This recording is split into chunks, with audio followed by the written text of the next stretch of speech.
All right. Well, welcome to Practical Property Management, where we talk about all things real estate.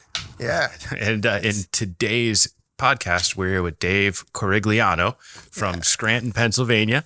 Dave owns Asheville Video Marketing and is in all things video production, right? Yeah. Well, I do a lot of different types of work with video production for sure. Cool. Well, tell me a little bit about what brought you to Asheville. So we moved to Asheville in November 2019. What brought us here was, my wife and I lived in Scranton, Pennsylvania, and, that's where most of her family is. She was born and raised there. I had moved there later in life, and we just kind of decided that, we wanted something different for our lives, to raise our family and kind of build our own kind of thing. So, we started looking around for somewhere to live. We checked out a lot of different places down south, and we decided on Asheville. I mean, it's not a unique story by any means, but we love it here, and we've been here for 4 years now, and it's probably the best decision we ever made. Nice. Now, when you came to Asheville, that's not when you started video production, though, or in the video business. You started that in Scranton. Yeah. My wife and I have been in video production since 2009, thereabouts. She's actually been doing video for a lot longer because she used to be a YouTube personality. And so when that first started, she was really big into creating content for herself. But professional video production, we've been doing since 2009.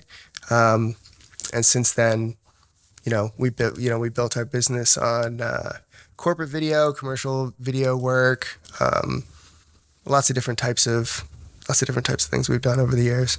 That's awesome. I'm excited to talk about this because video has seemed to be such a catalyst, especially for real estate and with social media. Everybody seems to be trying to be a video star on some level. It used to be YouTube, and now it's kind of transferred over. Then it was Instagram. Now it's TikTok.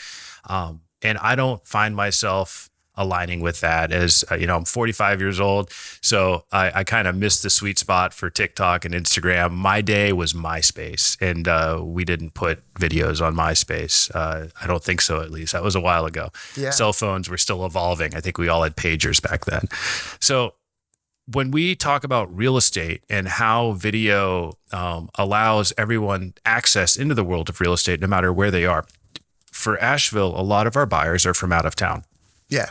And I know whenever I list a house, we spend a lot of money on video packaging, Matterport tours, artistic video walkthroughs, because we want to be able to show that house as it exists to people in Pennsylvania, in Florida, in New York, anywhere around the world, really get them access to that.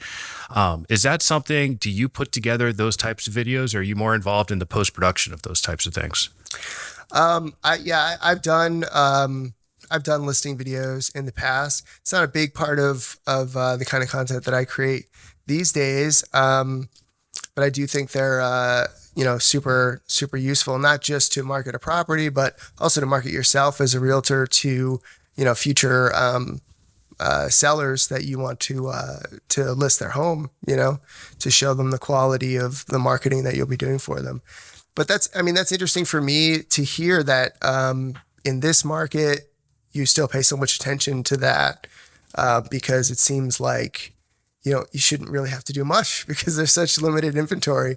I think that goes with the realtor that you use for listing your house. Some realtors still show up with their cell phone and take a few pictures with their new iPhone and throw them up on the MLS, and that works for them. We try to provide a different package, not only for real estate sales, but for property management on our rental end. The way I was brought up is we had a nice camera that we got at the store, but we became a professional photographer somehow and started learning how to take pictures because houses rented so fast. Now my firm tries to provide that extra service where we have floor plans, Matterport walkthroughs, better quality photography, and video in some cases for the higher end homes. It lends itself more to the luxury market than it does the smaller like condos and apartments that might be more suited for college age or college appropriate. Some of the video you do, though, is advertising for realtors. I know we had talked about some of the interview advertising. I forget the term that you used for it. I do brand videos. Is that what we're Brand talking about? videos. Yeah. That was it. Those were really cool. You sent me over a few and I had Yeah. the opportunity to review them. Those were neat. Yeah. Yeah. So, I mean, that's kind of a little bit different than the social media stuff I do. I think a lot of social media content that you'll create is somewhat disposable because you have to create so much of it, and it sort of has a shorter shelf life. But the evergreen content, like brand videos, testimonials, stuff like that, that's really the kind of stuff that's going to help you differentiate yourself in the market and sell yourself to when a prospective buyer or seller is thinking about using somebody. They're not usually, I don't think, just looking at one person. They're kind of weighing their options, looking at a bunch of different other people. So one of the ways that you can stand out to them is, by giving them this 1 to 2 minute presentation of you and, kind of helping them get to know you and understand why they should choose you as their realtor.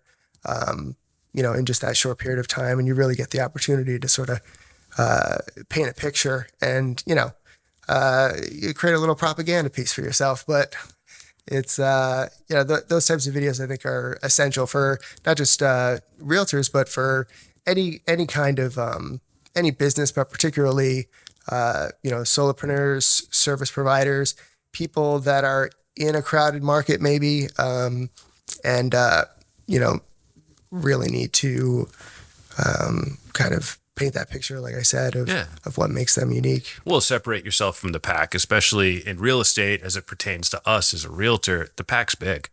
Yeah. And I think last I checked, there were like 5.2 million realtors in Asheville. Yeah, it's probably close to correct. Yeah. And it's hard when you're talking to a prospective buyer or prospective seller, probably harder for the buyer end because a lot of buyers just call you off Zillow or Redfin, or you just popped up on a Google search.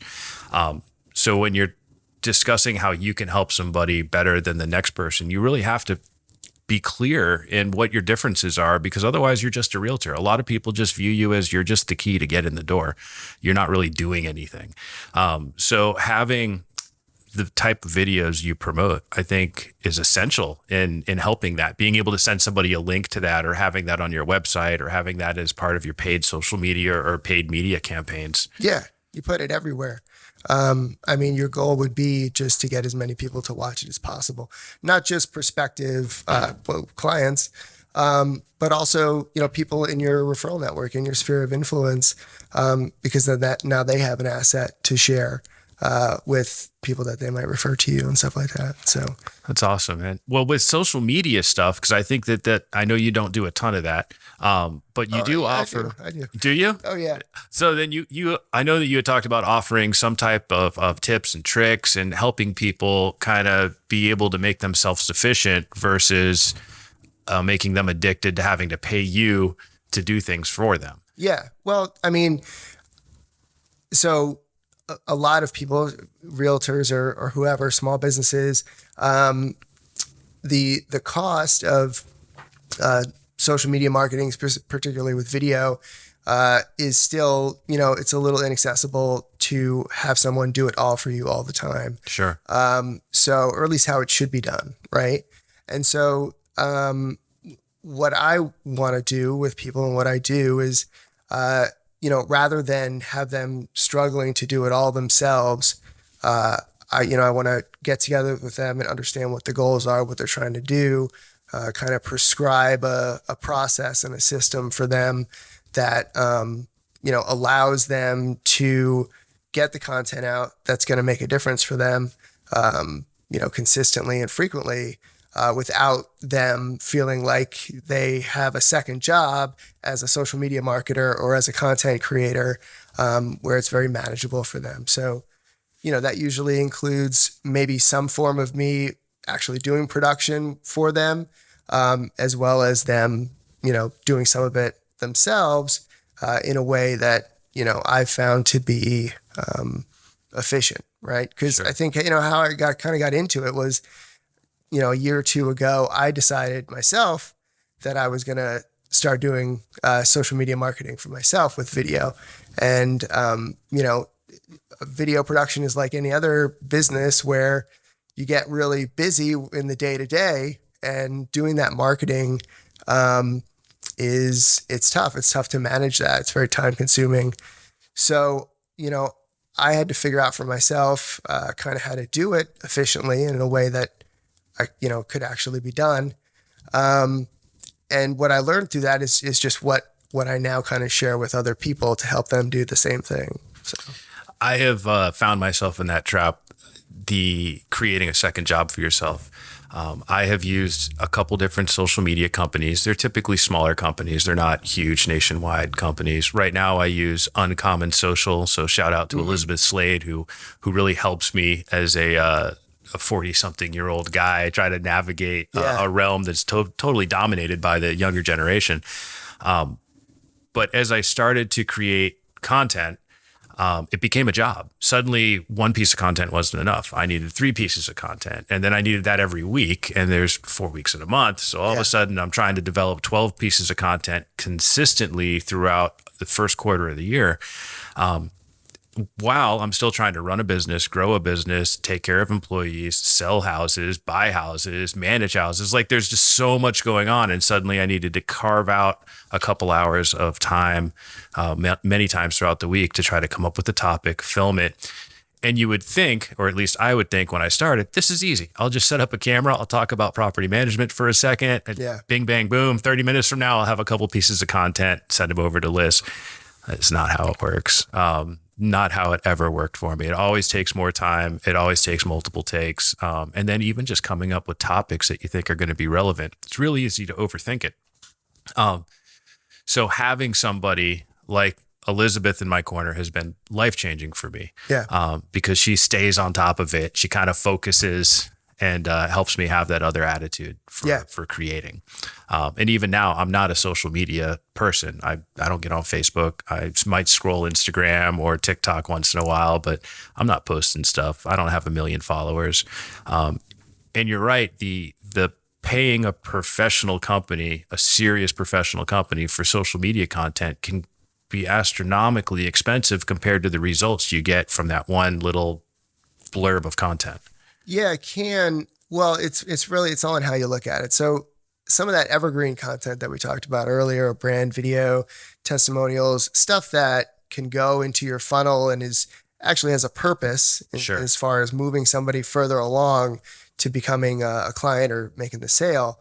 That's something that you can see the results and the return on investment a little bit easier. Well, it's reusable too. Yeah. It stays with you. Yeah. Whereas the content, it kind of, the content for social media, it sort of compounds, and it's building something that's a little less tangible than, a direct sale.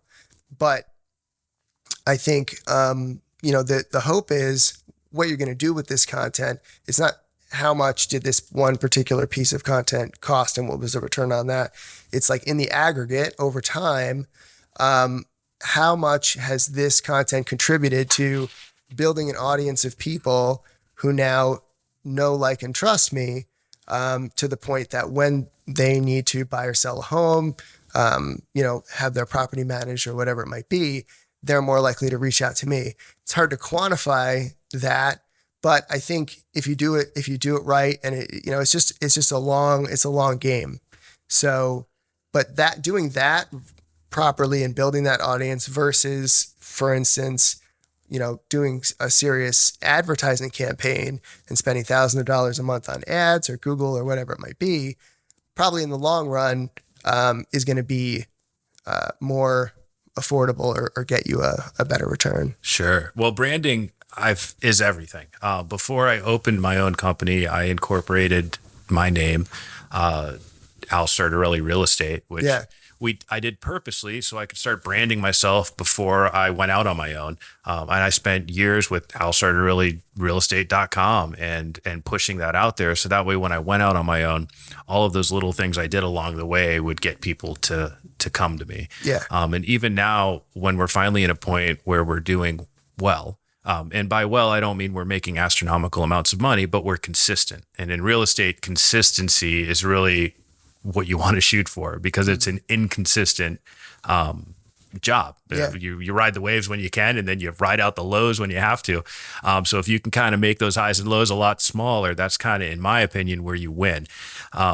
And it's hard to put a finger exactly. Was it the Google AdWords? Was it the spending on the campaigns through social media content? What was it? I think it's all of it. It's all those little things, whether they were cheap or super expensive, that do the trick.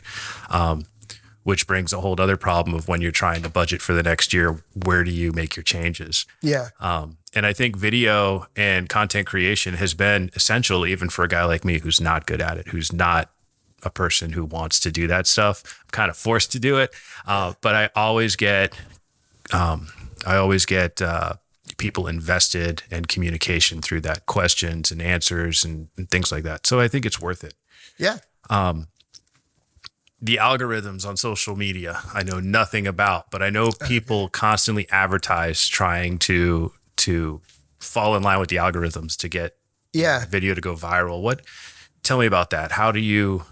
Yeah. So, I mean, my thing is, I think, for most people, for most small businesses, solo business people, it's a waste of time to try to follow the algorithm, try to hack the algorithm, try to follow every trend, because most likely your goals for social media don't align with, why you would want to be doing that in the first place. Like you hear a lot of advice on social media from influencers, from marketers about, all these, the magic secret formula and all that kind of stuff to make your video go viral.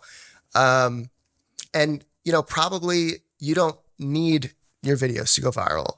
It doesn't matter if your videos go viral because, for instance, if you're a local realtor, then, having, a fan base or whatever, all over the world isn't necessarily going to do too much for you. It can, but you're better off, sticking to the simple principles, to kind of make sure that your content and your message gets to the kinds of people that you want to reach and engages with them and, it brings them into your sphere of influence. Right. It doesn't, people, if they're not going to buy a house from me, though I enjoy having the interaction and having the followers, it's more of an ego thing or a flex for other people who are looking at me to see that I have 2,000 or 3,000 followers, if that's even a big number nowadays. But it adds some legitimacy. It adds some branding ability, but it really doesn't add money in my pocket except for that. I think you're right. Like it does have tens of thousands of followers. That certainly makes you look like somebody versus some other realtor that a potential client might be looking at on social media. But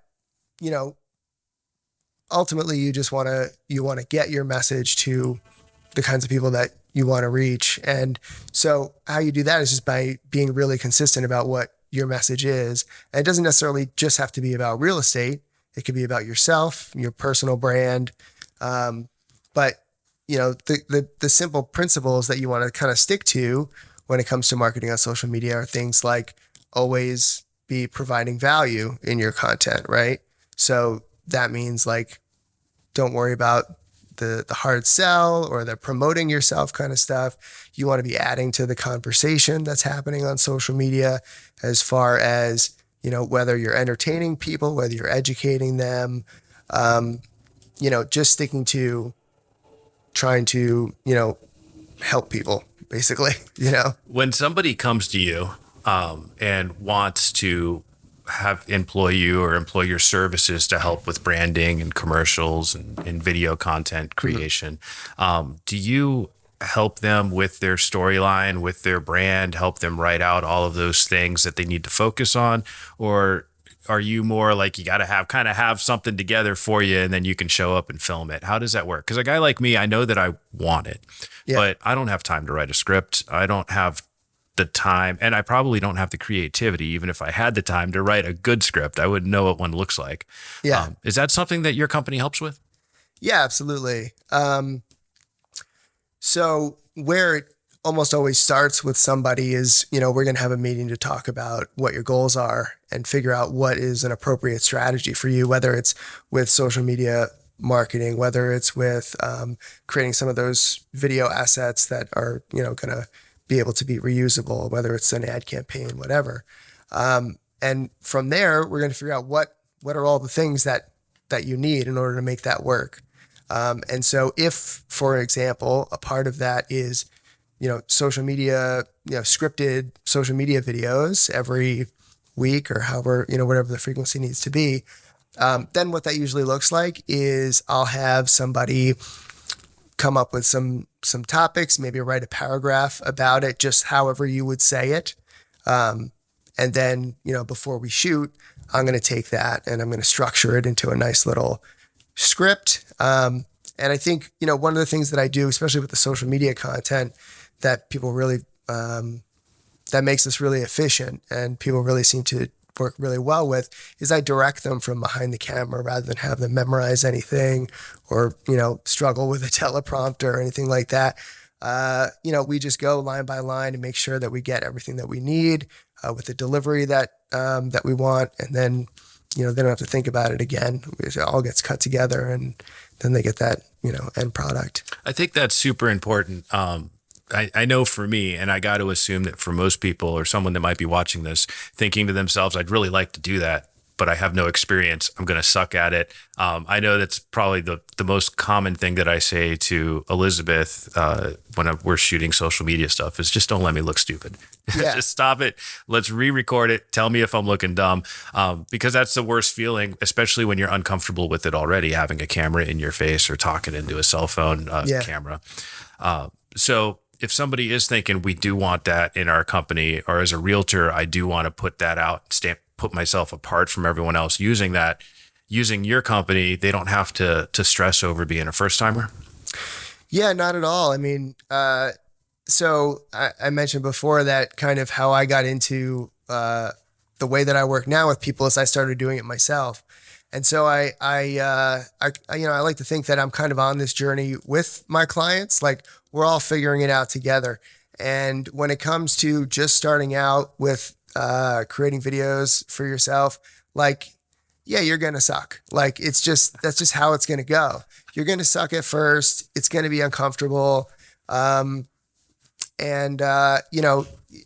that's what I did. And I mean, the story I like to tell is the first batch of videos that I ever did took me about 3 hours to film, just standing in front of the camera, trying to, think on my feet, what to say and how to say it, being super self-conscious. And I spent about 3 hours doing that. And I spent another hour or two going through the content, trying to cobble together stuff that made sense. And ultimately, I had to scrap all of it because it was just a mess. But that's what kind of led me to, okay, I need a process for this and to develop, a way for me to do it that kind of played to the fact that I wasn't very good at it and I was uncomfortable and, all these things. And so that's what kind of started with that process. But your first videos are not going to be very good. So that's okay. I don't think you should I think you should just make bad videos for a while because that's how you're going to get to make good videos rather than wait until you're good somehow. Right. Sure. And obviously working with somebody like me who's going to, do the best that we can together to make sure that your bad videos are as good as they possibly can be as a starting point, that's definitely going to be a benefit for you.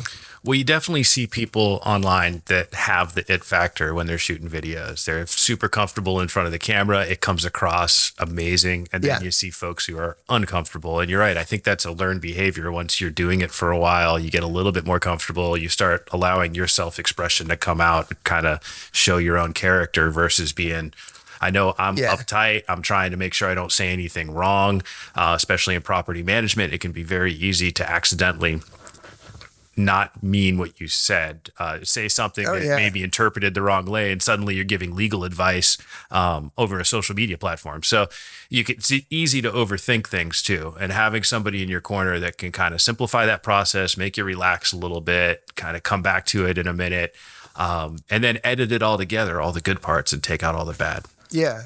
And And that's just one type of video. Like those scripted, straight to camera type videos are popular, and they're a great way for you to share your expertise and kind of convey this message that you're an authority on the subject, kind of thing. But there's a lot of other types of content to create as well. Podcast style stuff, for example, is another. And when we talk about the fact that most business people, especially people who are kind of doing it all themselves, don't have a lot of time to be coming up with topics and writing scripts or whatever it might be. That's when we start talking about, okay, what are easier ways for us to get the content that you need that helps people, that has that value to it, without you having to do all this work or all this prep work. And that's where we talk about doing things like interviews or podcasts or,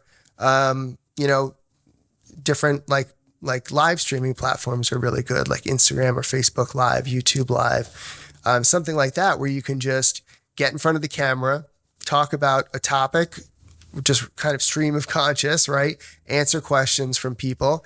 And then at the end of it, you have this long piece of content where you shared all these great nuggets. And then now all you need to do is just either do it yourself or find somebody to cut out all those nuggets. And so in an hour, right, let's say, of doing a podcast or doing a live or something like that, you might get a whole month's worth of content right there. Right. How long does post-production take for you? After you, and I may be using that term wrong, but after you shoot a video, what's the turnaround time for an average ad?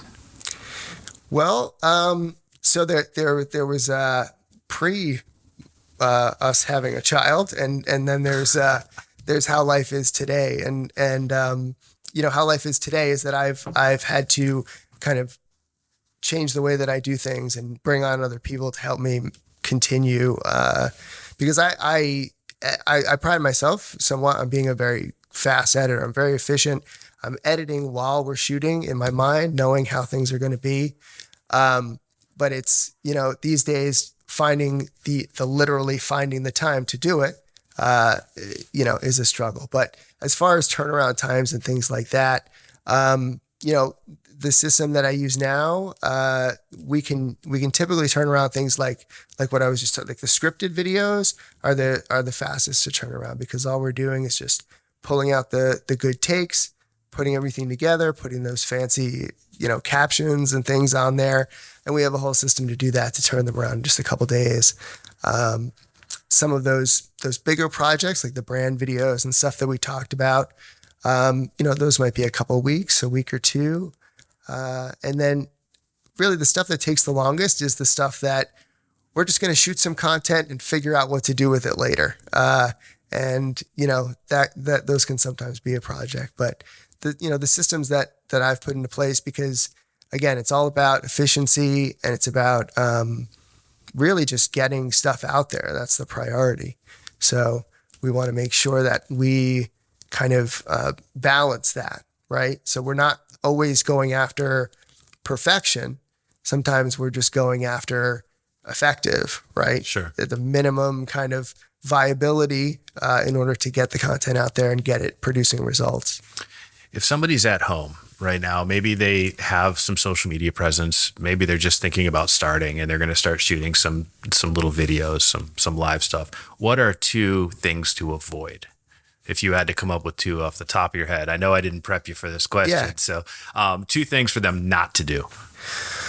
Well, it's common mistakes that I see with social video content probably is that, while we don't necessarily need to get bogged down in all the rules and this is how you have to do it, of like what the marketers and influencers are saying, there are certain things that you want to either avoid or make sure that you do when you're creating content. And one of those is make sure that the opening of your video has some kind of hook, right?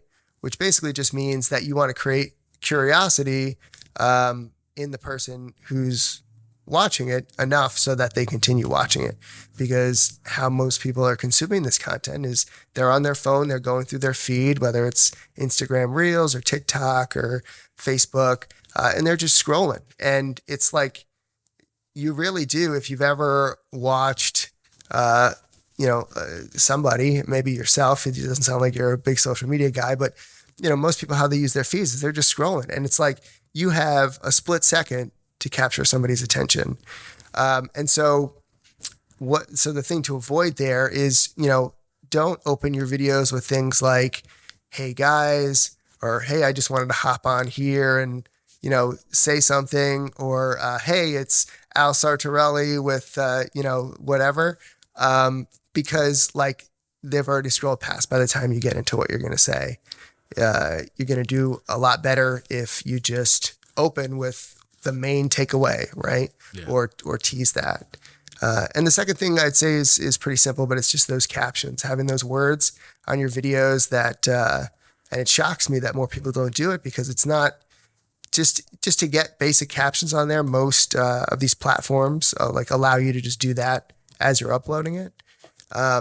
But those really make a huge difference. Like, I don't think you need to go crazy, and necessarily like you don't need like the animated text and the emojis and the, graphics and all this stuff going on, but just having those words, because again, if somebody's scrolling through, they're probably not watching with audio. And if they can't even hear what you're saying, like they're not interested, I agree 100%. When I scroll through Instagram, I don't have my volume on. Yeah. So if there's no words, I'm just going to keep going. I'm not going to stop and turn my volume on because I think it's interesting. You're going to have to hook me. And you're right. As I'm scrolling, if it doesn't hook me pretty quickly, I'm on the way out to the next thing. We've shot only a small amount of content, but that's always been the intro is always seems to be the hardest. Once I start talking, I'm good. Yeah. But getting talking is like, hey guys, hey folks, hey people. Yeah. And you're right. It always ends up you revert back to that unless somebody tells you not to do it. It's, I just wanted to talk to you about, those intros seem very easy. And maybe it's a learned behavior from seeing it before, versus just coming out and saying what the topic is. And that way, if somebody's interested, they stop and give you a couple more seconds. Yeah. Well, I mean, that's where the editing comes in, right? Because you could say that. You could say, hey, it's Al Sartorelli. I wanted to talk to you today about whatever, blah, blah, blah. And then go and edit that clip and chop that off. Take a piece that you said later on, cut that out, put it in the front as like the little hook, because, and it's like such a blessing that, whereas for longer format content or, corporate video or like more professional stuff, it doesn't really work if like every other word is like a chopped up kind of thing. Sure. But on social media, that's totally fine. So it's okay to just kind of talk for a minute and then kind of Frankenstein that clip up into something that, is structured properly, So most of us, I would say, are not, audio, video people. So until they're ready to call in the big guns, which would be you, they could come in and make all this happen very easily. Yeah. Is there some software that you would recommend people are able to get at a reasonable price that makes it somewhat easy for people with little to no experience? And then also I wanted to ask you about cameras. Is it better to shoot with your iPhone because it's easy to upload, or should you buy a GoPro? Yeah. So on the editing, sure, there's a lot of really accessible editing programs that you can use either on your computer or right on your phone. But typically, I don't recommend that people become video editors. That's fair. Right? Because it's just another thing that now you got to take time learning how to do this, and then you have to like do it every time. And and for whatever reason, I've been editing for many, many years. It's a pretty quick process for me. But even when I try to use some of these like more like consumer friendly programs, it takes me way longer. Just because, I don't know, maybe because they're built for that, for a different mindset. I don't know. But so what I recommend to people is like, you can outsource. That's one way to do it. Obviously you don't have to use a professional necessarily. What I teach people how to do is kind of clean things up enough and kind of be their own video producer in a sense where they know how things need to be set up for somebody to outsource to so that they can do it cost effectively, right? And so that might that might mean, okay, I'm going to use somebody from the Philippines or somebody from, somewhere else in the world who maybe doesn't speak great English, but they're a great editor. So how can I set this up so that they have everything that they need, and I don't have to worry about them making mistakes that are going to take us a long time. Sure. But the other thing is, there's a lot of like AI programs out there that I use that save me a ton of time and are not very advanced at all. So, for instance, I use one for scripted videos called Gling. And, typically I don't mention programs by name because who knows what the next one's going to be, right? Sure. And this might get outdated real fast. But this is a really cool program because all you do is just you upload your video where you've done your scripted video and done one take of each, and it's just this long piece of content with multiple takes, and it's just, it's not coherent. And you just upload it to the AI, and what it does is it transcribes the audio. So it knows all the words. It just goes in and it edits your video for you as if it's a document. So it recognizes that, okay, we have 4 lines of this one take, right? And it's just going to cut out the last one because the assumption is the last one's the best one, right? Otherwise you would have kept going. Right. So then what it does is you have your video all cut up and put together with one line of each of your script or whatever the chunks that you did.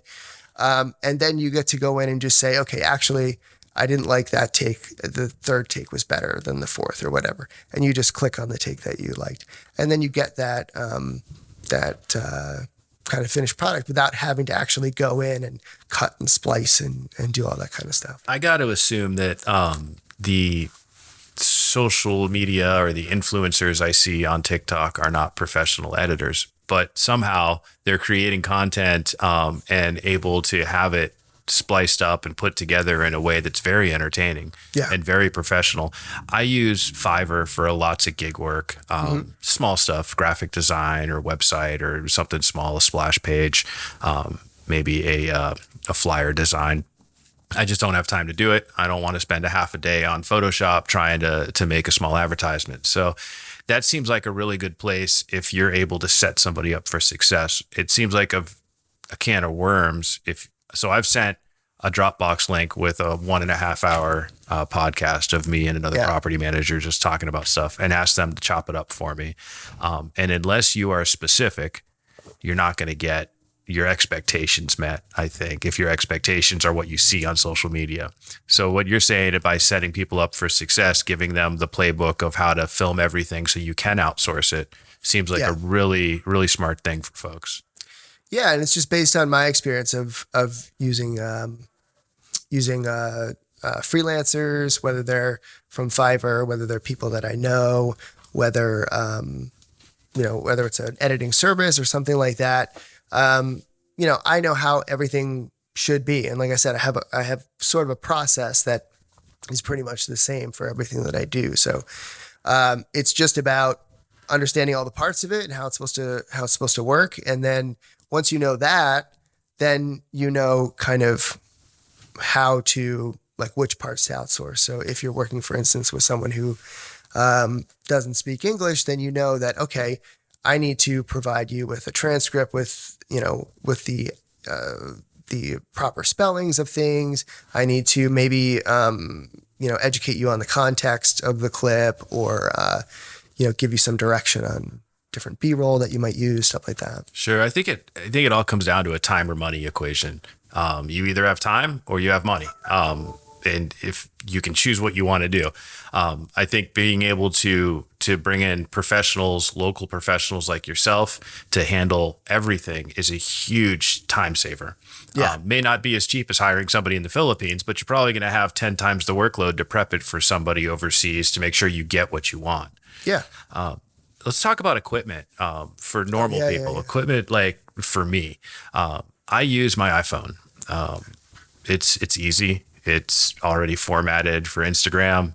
It's, I'm not a fan of the circle light. I'm self-conscious. So I see other people using the stuff and I see how fluent and easy they make it look. And then I know how it's not that in reality.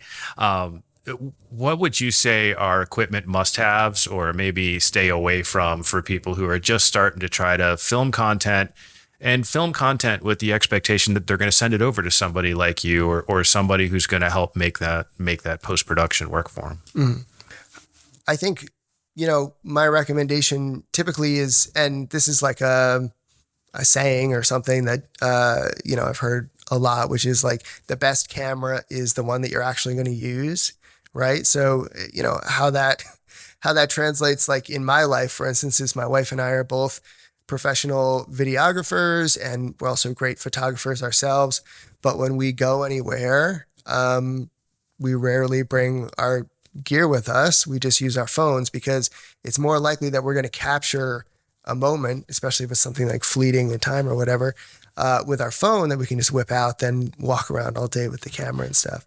And so today, luckily, I mean, the quality and the technology that you have in your phone, it really is pretty darn close to, a professional piece of equipment that you might spend, thousands of dollars on. So I typically recommend that somebody just uses their camera. Now, what I will do with them is say, okay, let's do like a consultation in your home studio or wherever you're going to be creating content, or just kind of walking through like best practices for, how you should be framed in your shots, or how you should get the lighting if you're using, external lighting and stuff like that. Then, how to set that up. If you're using just ambient light or natural light, what are some best practices for that? But I really, the priority is always like, what's the best way to do this for you that you're actually going to do it? Because if we help you design this great studio with this expensive camera and these nice lenses and this lighting and all this stuff, and it takes you an hour every time to set it up, you're probably never going to create any content. Sure. And you're going to, always trying to be remembering like how things are supposed to be and stuff. So the short answer is like the simplest solution for you is what I'm going to recommend. The one thing that I do suggest though for everyone is that they have good audio. Like that's to me the most important thing, because now we talked about you need captions, nobody's watching with audio, whatever. But people do still watch with audio. And if you're doing content for YouTube or whatever, where someone's more likely to be listening to it, it matters. Someone is much more likely to watch a video that looks amateurish but has good sound versus one that looks amazing and has crappy sound. Sure. Right. So, I will suggest to them that they get some kind of simple like lavalier system, usually a wireless kind of clip-on lavalier is the easiest thing for them to do. Yeah. Awesome. Yeah, we've got remote little microphones that go to the iPhone. Yeah. And those have been really great. My father-in-law is way into video stuff, and so he brings me stuff all the time. I've got a collapsible green screen in here. Oh, nice. All sorts of fun stuff. And I don't always get to use it because sometimes you just don't need that stuff. Like green screens have been, I haven't needed them yet. Yeah. We are going to do some videos on our website for tenants. So if you want to break your lease or you have to move out before your lease is up, or you have a sewer backup, when things go wrong, and be able to create video content for that instead of having to read about it in a tenant manual where it's very cut and dry and typically sounds aggressive. Yeah. For a tenant, especially because they're probably doing something that may not be cohesive with what the lease wants out of you. We were going to create some video content to try to make it more personable, easier to swallow, and be able to explain things a little more, because in this environment, we can put a lot more words than we can on a piece of paper. Yeah. Otherwise, it'd be a 6-page explanation about what to do if you want to get out of your lease halfway through it, versus a 15-minute video or a 5-minute video.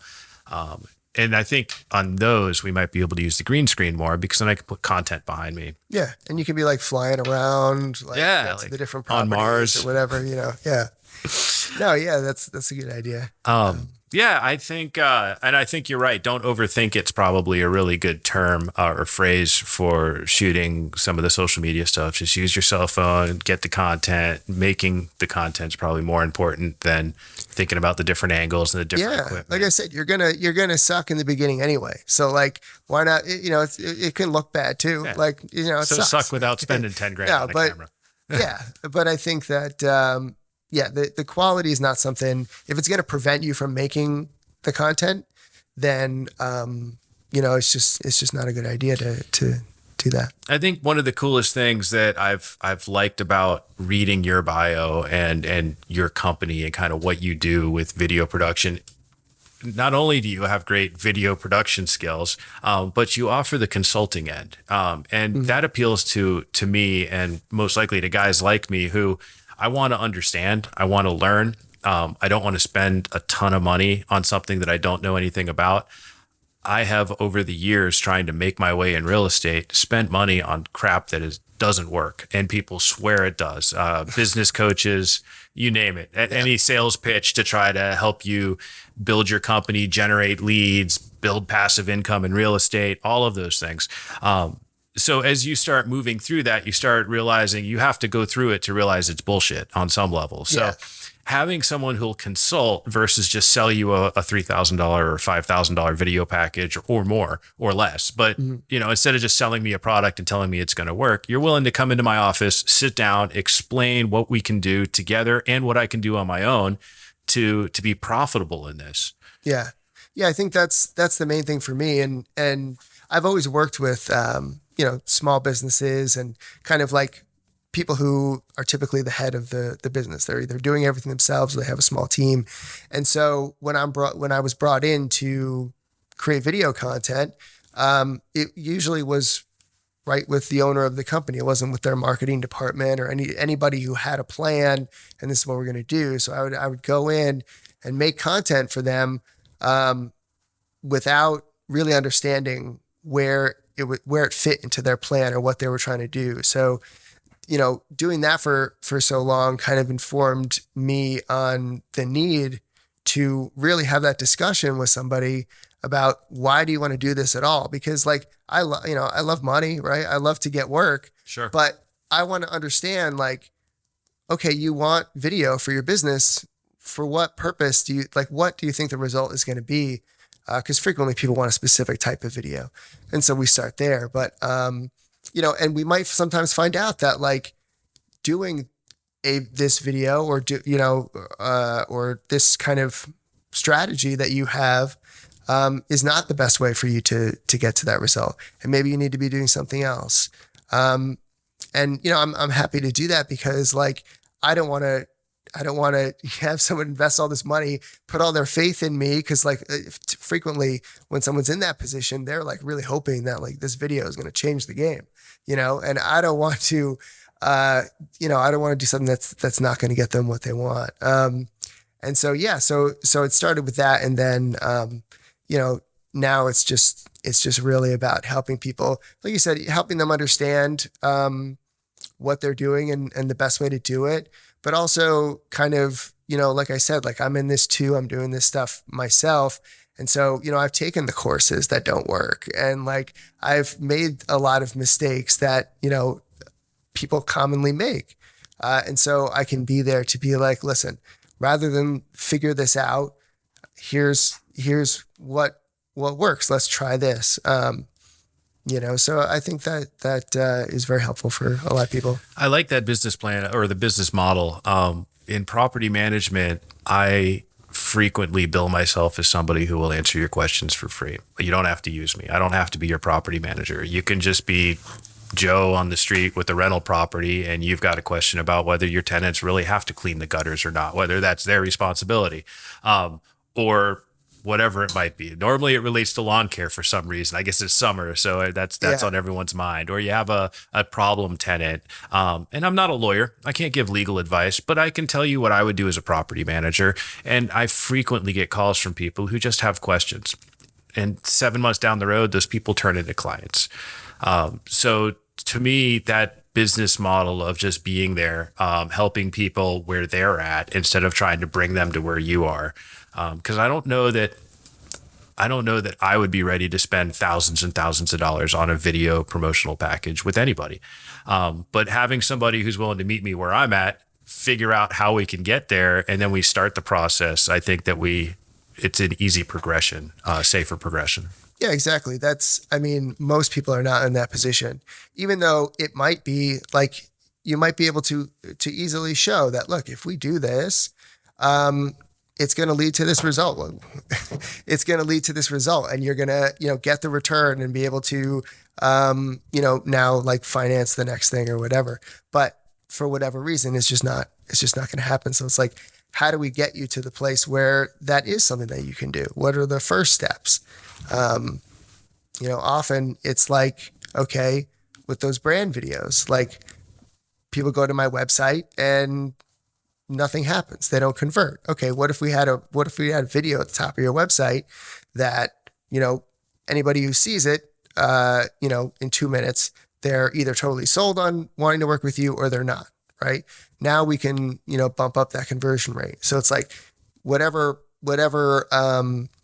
traffic that you were getting, you're going to get more from it, right? Sure. And then it's just a question of, okay, now the next phase is let's send more traffic to your website rather than, okay, let's do this big thing where we have a video on the website and we have this sales funnel and all these ads that we're doing. And we have like this email campaign and all that, we can just go like one phase at a time and kind of build it out.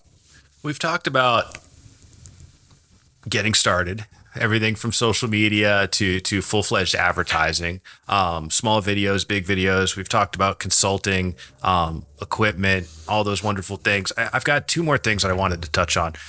And one of them is distribution. Yeah. What do you do with the content once you create it? And how can you help direct somebody like, hey, I've made a video, I put it on Instagram. Where do I go from there? What do you guys help on that aspect of things? Yeah. So, I myself, Asheville Video Marketing, we have limited distribution services that we do. So that might be connecting our social accounts with yours, and just rather than giving you the video and you have to like figure out when to post it and do the caption and all that kind of stuff, we can just take that from start to finish for you.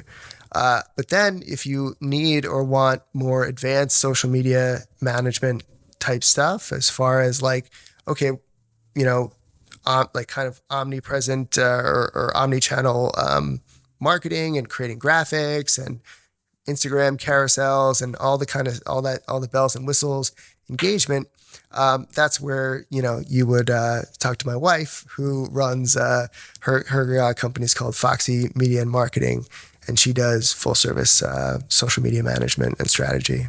So you guys have the whole package. You can shoot the video, or you can help someone create the content, and then you can help them distribute the content and make sure that you're doing everything that you can as a professional to see results instead of somebody just hoping and praying.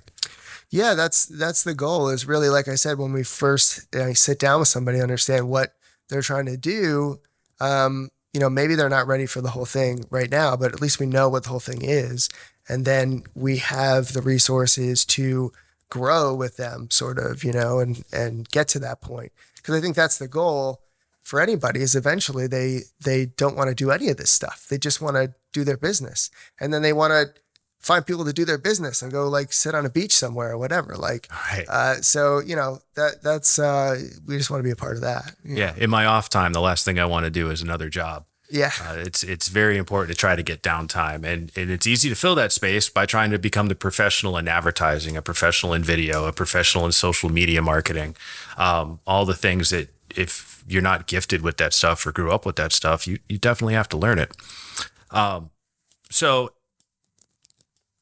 you have the ability to bring people from 0 to 100 with video presence, social media presence, advertising, video advertising. If somebody's watching this or listening to this and they're thinking, you know what, I want to get started. What is the typical budget? I mean, I know that you could spend probably as much money as you possibly wanted to make a video, depending on length and what you're doing. But for someone to feel confident saying, I want to call and I want to set something up, but I just don't think I have the budget for it. What would you say a good expectation of a beginner budget to get in and to get a professional like yourself or someone like you to come in and help? Yeah. Well, again, I think it depends on to what degree am I involved, like directly as far as creating, like recording, editing versus showing somebody how to do something. And I don't necessarily want to give out pricing just because Sure. like, you might be watching this in a month and, Yeah, I don't think any packages, but what I don't want to do is scare people off that might say, listen, I love this idea. I want to do this, but I only have $1,500 and Dave's not going to take my call for $1,500. But there may be a package or a consult that's available to them no matter what their budget is. They don't have to come to the table with 25 grand and a week worth of their time to shoot a commercial with you. Yeah, I say that, the initial consultation and all that kind of stuff is free. And that's where we figure out like what you should kind of be doing. And then from there, we have like consulting packages that might be, a couple $100 a month for you, or it depends on kind of how we set that up. Sure. Where we help you do it yourself kind of thing and just make sure that you're doing everything right. And then, for specific videos and stuff like that, really we look at, what, like, again, I don't want to recommend something to somebody that doesn't make sense for what they're trying to do. Like, I don't think you should be investing $10,000 in a video package if I can't see a way for you to get that back and more. Like, but I do think typically, with social media content and stuff like that, you should probably be, to start outsourcing or start using somebody else, you should be prepared to invest about $1,000 a month, I think. Certainly I'm able to help people for less than that. Sure. But to kind of make sure that you're getting that consistent, frequent quality of content, that's a good place to start. I like that. I think that even I was, before I started speaking with you, under the impression that some of these really nice ads that you sent over that we were kind of discussing doing, that would be out of my budget. Because to me, it's such a foreign industry. I don't have any experience in it. So when I'm looking at a piece of advertising on TV, I don't know whether it cost 25 grand to shoot that commercial or whether the person did it like Blair Witch Project style with their camcorder. Obviously there's a happy medium in there, but I think it's important for at least the folks that will be watching this to know that no matter where you are, whether you're a beginning realtor just needing help with social media or just beginning anything in social media, that your company has the ability to help them where they're at, whether they're there or whether it's the president of Ford Motor Company that wants to shoot a new ad for their F-150. They can call you and you've got a package and be able to help them spend their money wisely. Yeah, I think that's the main thing. Just helping them spend their money wisely. And you said earlier, like, you either have time or money, but time is money, right? Like, your time has a particular value, or at least a minimum that you're willing to exchange for it, right? Mm-hmm. So what people frequently find is that they're working, right, doing this stuff themselves for a lot less than they would be paying somebody else to do it. I don't know if that makes sense or not, but what I'm saying is that their time is a lot more valuable than if they just paid somebody else to do it. And so sometimes it's just a matter of showing them that. Yeah, I'm a big fan of paying people to do what they're good at and not trying to become good at it myself. So for social media is a great example. I've been, since the beginning of my company, I have outsourced my social media stuff. I still have some involvement. The campaigns that they run and the stuff they post have to relate to me in some way. But I'll never do it on my own. And I'm not going to take the time to get good at it. I'm not going to go to the Biltmore estate and film myself walking around or doing all the cool things in Asheville. So I need a team that does that for me. And it's easier. I wouldn't say it's easier, but it's more efficient for me to pay someone to do it that's good at it. The flip side of that is I've got a good friend, Holly. She does all her own social media and she's amazing at it. And it almost seems to come natural to her. I'm sure she's going to say, I spend hours and hours and hours doing that stuff and I just don't notice. And that's probably true. But when you look over her social media stuff, she has tons of engagement. She has people asking questions about the house that she posted. How much is it? When can they see it? All sorts of wonderful things. And I think that might be the little trade-off when I pay someone to help me with content and they take over 80% of it and I'm only 20% personal versus somebody who does it themselves and it's all personal, because it's not just posting a fancy house on Facebook or Instagram that gets you inevitably that branding and that client. It's them connecting with you as a person. Yeah. Everyone can post a house. But the way you post it, how you do business, the things you say, your sense of humor or your serious tone is what people relate to and attract them to you. Yeah. So there's a little bit of a trade-off there. Yeah. And that's really, I mean, that's why video right Sure. there. You know, it's just that ability to communicate all those things about you that make you different. It doesn't have to be your skills necessarily. It could be your sense of humor. It could be the kind of person you are, your values. All that stuff can come through in video in a way that's a lot easier and helps people understand you or whatever you're trying to explain better than text. And the other thing is, like, some people like making video content and doing that stuff, and that's fine. Yeah. Like, I'm not telling you that you shouldn't be doing it. I'm more talking to people who don't want to be doing it. And it's like a chore, or they don't know, you know, they just wanted to be able to do it more efficiently or whatever. That's kind of who I'm, you know, talking to or working with, because that's kind of me, even though I'm a video guy and I do all this stuff all the time. Like, you know, it's a pain in the butt. I think personality sells deals. Every time that I've been on a listing appointment or a buyer consult, I truly believe that people use me. Obviously, you have to exude and impart on the person, you know what you're doing, right? That's a given. So if we take that away from it, that the rest of the sales pitch, so to speak, would be making sure that you relate with that person. If they're laughing at your jokes, if you're getting along with them, if your attitudes are commingling versus sometimes one person just doesn't jive with the other. I've been on listing appointments where I'm in the back of my head, I'm going, there's no way this is going to work out. There's just not. We're not linking. We're not seeing things eye to eye. And video has allowed to kind of bridge that gap virtually. Mm-hmm. So people can see you on different platforms, know that they like you in advance, and then when they call you, they get hopefully what you put out there. Yeah. So if people want to call you, if people want to get involved, if they want to take the first step towards becoming a professional or an influencer or getting advertising out there, no matter what their budget is, no matter what their platform is, whether it's YouTube or social media or Google ads or adding stuff to their website, how do they get a hold of you? Yeah, the best way is, I mean, you can follow me on social media and DM me on Instagram or whatever at Asheville Video Marketing across social, AshevilleVideoMarketing.com, Dave at AshevilleVideoMarketing.com. That's my email. However, you know, you prefer to reach out, you know, that's how you can do it. Awesome. And you can always just, if they can't get a hold of you, they can get a hold of me. And I'll send them over to you no matter what. That sounds like a winning proposition.